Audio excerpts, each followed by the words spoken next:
इस साल यानी 2025 में सेंसेक्स म्यूचुअल फंड 30% से ज्यादा रिटर्न देने वाला है। अगले जस्ट 9 महीने के अंदर सेंसेक्स का वैल्यू 1,05,000 क्रॉस कर सकती है। आज जिस दिन मैं वीडियो रिकॉर्ड कर रहा हूँ, संडे के दिन, आज सेंसेक्स का वैल्यू 73,800। अगले जस्ट 9 महीने के अंदर सेंसेक्स का वैल्यू 30% बढ़ सकती है। सेंसेक्स का ये वैल्यू 30% बढ़ने का मतलब कि अगर आप एक सेंसेक्स म्यूचुअल फंड में इन्वेस्ट किया तो अगले जस्ट 9 महीनों में आपको 30% रिटर्न मिलने वाला है उस म्यूचुअल फंड से। ये प्रेडिक्शन आपको मैं नहीं दे रहा हूं, आप स्क्रीन पर न्यूज की हेडलाइन देखिए। Sensex could hit 1,05,000 in 1 year. दूसरा, सेंसेक्स 30% प्रॉफिटेबिलिटी पोटेंशियल। अलग अलग न्यूज़पेपर इसको अलग अलग हेडलाइन के साथ छापा, बट ये बात कौन कह रहा है? Morgan Stanley.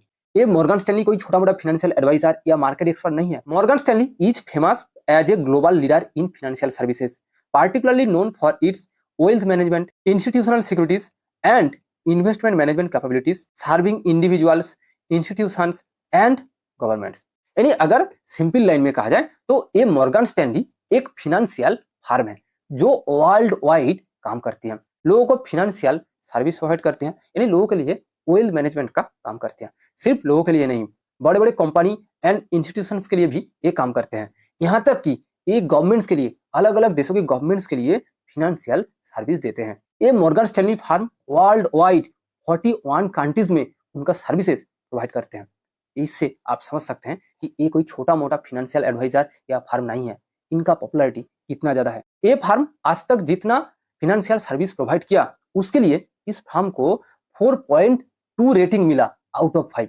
आप ये रेटिंग से समझ सकते हैं कि इस फर्म का काम कितना अच्छा है। ये मॉर्गन स्टैनली फर्म के पास सही में मार्केट का कितना पावरफुल नॉलेज है। इस फर्म ने पास्ट हिस्ट्री में बहुत बार अलग अलग देशों के शेयर मार्केट को लेकर प्रेडिक्शन दिया था। इंडियन स्टॉक मार्केट को लेकर भी इन्होंने कोरोना के टाइम प्रेडिक्शन दिया था। बहुत बार इनका प्रेडिक्शन, मैक्सिमम टाइम इनका प्रेडिक्शन सही निकला। इसीलिए बड़े बड़े इन्वेस्टर्स ने मॉर्गन स्टैनली की रिपोर्ट के ऊपर यानी प्रेडिक्शन के ऊपर बहुत विश्वास करते हैं। अब देखते हैं कि इंडियन शेयर मार्केट को लेकर मॉर्गन स्टैनली किस तरह के प्रेडिक्शन दिया है। इंडियन शेयर मार्केट को लेकर मॉर्गन स्टैनली मेनली 3 तरह की प्रेडिक्शन दिया। पहला बुल केस सिनेरियो, दूसरा बेस केस सिनेरियो एंड तीसरा बियर केस सिनेरियो। हो सकता है ये तीनों टर्म आपके लिए बहुत ही टफ लग रहा है, लेकिन मैं आपको गारंटी के साथ कह सकता हूँ, अगर आप इस वीडियो के एंड तक देखा आपको पूरे 3 सिनेरियो समझ आ जाएगा एंड आपको समझ आ जाएगा कि आपको इस टाइम में कहाँ कहाँ इन्वेस्ट करना चाहिए। आइए हम एक एक करके 3 सिनेरियो को एकदम सिंपल लैंग्वेज में समझते हैं। First, bull case scenario. Bull case scenario का मतलब कि मार्केट यहां से कितना ऊपर जाएगा। बुल केस सिनेरियो में मॉर्गन स्टैनली 2 टर्म के लिए 2 प्रेडिक्शन दिया, एक 2025 के लिए यानी शॉर्ट टर्म के लिए एंड दूसरा अगले 3 साल के लिए 2027 की एंड तक यानी फाइनेंशियल ईयर 2027 तक। कि मॉर्गन स्टैनली का कहना है कि रिसेंटली इंडियन स्टॉक मार्केट में बुल रन आने वाला है। वो भी कोई छोटा मोटा बुल रन नहीं है। बुल रन का मतलब मार्केट कितना ऊपर जाएगा। मॉर्गन स्टैनली का प्रेडिक्शन है कि अगले 9 महीने में यानी जस्ट 2025 में दिसंबर की एंड तक सेंसेक्स 1,05,000 क्रॉस कर सकती है। आज जहां इंडेक्स का वैल्यू 73,800, वो अगले 9 महीने के अंदर 1,05,000 क्रॉस कर जाएगा। यानी अगले 9 महीने के अंदर सेंसेक्स 30% से ज्यादा रिटर्न देने वाला है। यहाँ एक इंपॉर्टेंट चीज आपको ध्यान में रखना चाहिए कि इस प्रेडिक्शन को 100% राइट होने के लिए उन्होंने कुछ शर्त भी लगाया यानी कंडीशन दिया। फर्स्ट कंडीशन कि क्रूड ऑयल का वैल्यू पर बैरल $70 से ज्यादा नहीं होना चाहिए। फिलहाल क्रूड ऑयल का वैल्यू 70 के आसपास है, उन्होंने कहा कि 70 से ज्यादा नहीं होना चाहिए। दूसरा, इंडिया में इन्फ्लेशन और भी कम होना चाहिए। फिलहाल देखा जा रहा है कि इंडिया में गवर्नमेंट इन्फ्लेशन को कम करने की बहुत कोशिश कर रहा है एंड आरबीआई भी इस कोशिश में लगे हैं। तीसरा, आरबीआई यानी reserve bank of India interest में अगर और भी कार्ड लगाए तो ये प्रेडिक्शन सही होने की चांसेस बढ़ जाएगा। फिलहाल आरबीआई ने 4.25 इंटरेस्ट रेट रखा। ये इंटरेस्ट रेट 4 या 4 से जितना कम होगा उतना ही अच्छा है। इसके अलावा इंडिया में फॉरेन इन्वेस्टमेंट को बढ़ाना होगा एंड फार्मिंग सेक्टर के ऊपर ज्यादा ध्यान देना होगा। अगर ये सब सही हो गया तो अगले 9 महीने के अंदर यानी 2025 में दिसंबर के अंदर सेंसेक्स 1,05,000 क्रॉस कर सकती है। यानी इन्वेस्टर्स को सेंसेक्स फंड से 30% से ज्यादा रिटर्न मिल सकती है। उन्होंने इस शॉर्ट टर्म के अलावा अगले 3 साल के लिए एक प्रेडिक्शन दिया। मॉर्गन स्टैनली का कहना है कि अगले 3 साल में सेंसेक्स 20% से ज्यादा रिटर्न दे सकता है। अगर ये सब सही निकला तो 20% रिटर्न का मतलब एवरेज कि 3 साल में आपका पैसा लगभग 2 गुना होने वाला है।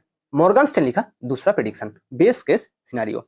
बेस केस सिनेरियो का मतलब कि मार्केट की नेचुरल ग्रोथ पिछले 10, 15 या 20 साल में जितनी बार मार्केट में डाउनफॉल आई है एंड उसके बाद जिस रेट से मार्केट में रिकवरी आई है, उन सारी रिकवरी रेट को एवरेज करके ये बेस केस सिनेरियो तैयार किया जाता है। इसीलिए बेस केस सिनेरियो के बेसिस पर जो प्रेडिक्शन दिया जाता है वो सक्सेस होने का चांस बहुत ज्यादा होता है। इसलिए बड़े बड़े इन्वेस्टर्स ये बेस केस सिनेरियो के ऊपर ही ज्यादा विश्वास रखते हैं। बेस केस सिनेरियो में मॉर्गन स्टैनली का कहना है कि इस साल इंडियन स्टॉक मार्केट बहुत खास रिटर्न नहीं देने वाला है। खासकर उन्होंने लार्ज कैप इंडेक्स की बात कही, सेंसेक्स की बात कही। बट अगले 3 साल में यानी फाइनेंशियल ईयर 2027 तक इंडियन स्टॉक मार्केट 70% के आसपास रिटर्न देगा। फाइनेंशियल ईयर 2027 तक सेंसेक्स का वैल्यू 93,000 क्रॉस कर जाएगा। आज सेंसेक्स का वैल्यू संडे के दिन 73,800, यानी अगले 3 साल में सेंसेक्स 17% ऊपर जाएगा।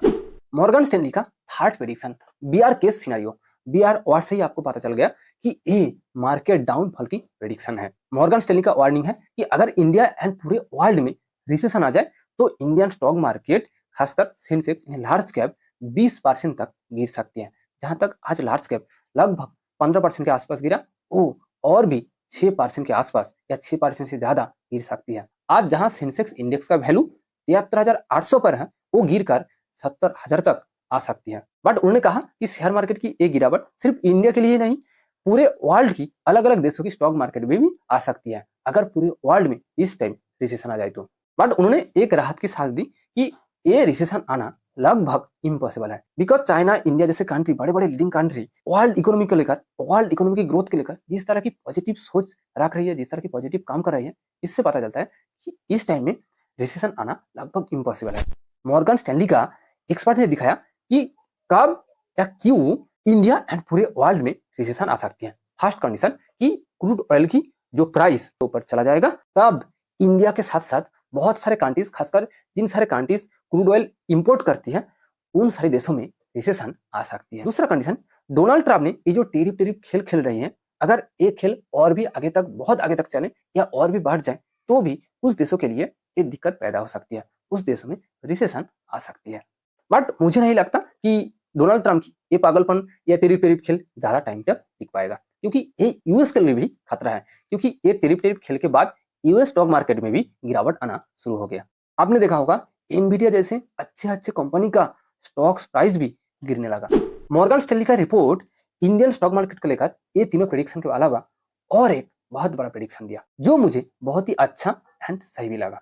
मॉर्गन स्टैनली का कहना है कि इंडिया की mid cap and small cap company अगले कुछ सालों के अंदर बहुत ज्यादा परफॉर्म देने वाला है, बहुत हाई रिटर्न देने वाला है। इंडिया की mid cap and small cap कंपनियों में बहुत ज्यादा पोटेंशियल है एंड मुझे ये बात बिल्कुल सही लगता है। मैंने पिछले कुछ वीडियो में बार बार ये बात कहा कि फिलहाल इंडियन स्टॉक मार्केट में mid cap and small cap sector में जो गिरावट चल रही है, वो ज्यादा से ज्यादा अगले 1 साल या 1.5 साल तक चल सकती है। उसके बाद जब mid cap and small cap की वैल्यूएशन करेक्ट हो जाएगा, उसके बाद फिर से ये mid cap and small cap बहुत हाई तक जाएगा, बहुत ऊपर तक जाएगा। एंड ये बात मॉर्गन स्टैनली का एक्सपर्ट भी कह रहा है। मॉर्गन स्टैनली फर्म उनके रिपोर्ट में कुछ पार्टिकुलर स्टॉक्स का नाम भी लिया है जो अगले कुछ सालों में भाग सकती है, बहुत ऊपर जा सकती है, बहुत रिटर्न कमा कर दे सकती है। जैसे कि Maruti Suzuki, Reliance industries, ICICI bank, SBI life insurance, Infosys जैसे कंपनीज का नाम उन्होंने उनकी रिपोर्ट में लिखा।